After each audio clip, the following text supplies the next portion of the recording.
13.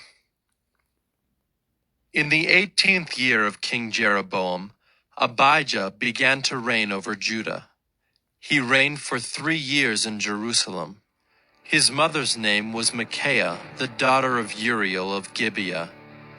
Now there was war between Abijah and Jeroboam. Abijah went out to battle, having an army of valiant men of war, 400,000 chosen men. And Jeroboam drew up his line of battle against him with 800,000 chosen mighty warriors. Then Abijah stood up on Mount Zemaraim, that is in the hill country of Ephraim, and said, "Hear me, O Jeroboam and all Israel. Ought you not to know that the Lord God of Israel gave the kingship over Israel forever to David and his sons by a covenant of salt? Yet Jeroboam the son of Nebat, a servant of Solomon the son of David, rose up and rebelled against his Lord.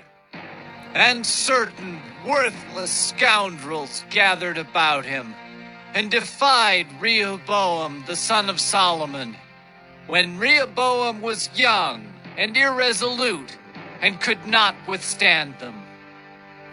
And now you think to withstand the kingdom of the Lord in the hand of the sons of David, because you are a great multitude, and have with you the golden calves that Jeroboam made you for gods? Have you not driven out the priests of the Lord, the sons of Aaron, and the Levites, and made priests for yourselves like the peoples of other lands? Whoever comes for ordination with a young bull or 7 rams becomes a priest of what are no gods. But as for us, the Lord is our God, and we have not forsaken him. We have priests ministering to the Lord who are sons of Aaron and Levites for their service. They offer to the Lord every morning and every evening burnt offerings and incense of sweet spices. Set out the showbread on the table of pure gold, and care for the golden lampstand, that its lamps may burn every evening.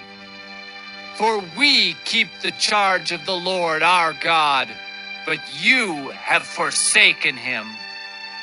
Behold, God is with us at our head, and his priests with their battle trumpets to sound the call to battle against you.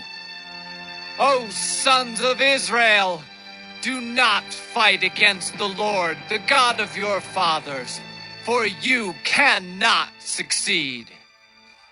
Jeroboam had sent an ambush around to come upon them from behind. Thus his troops were in front of Judah, and the ambush was behind them.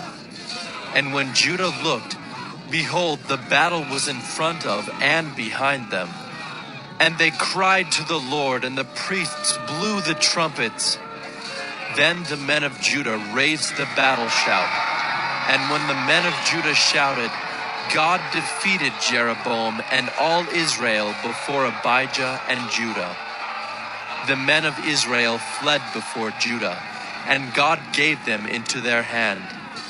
Abijah and his people struck them with great force, so there fell slain of Israel 500,000 chosen men. Thus the men of Israel were subdued at that time, and the men of Judah prevailed, because they relied on the Lord, the God of their fathers. And Abijah pursued Jeroboam and took cities from him, Bethel with its villages, and Jeshanah with its villages, and Ephron with its villages. Jeroboam did not recover his power in the days of Abijah, and the Lord struck him down, and he died. But Abijah grew mighty, and he took 14 wives, and had 22 sons and 16 daughters. The rest of the acts of Abijah, his ways and his sayings, are written in the story of the prophet Iddo.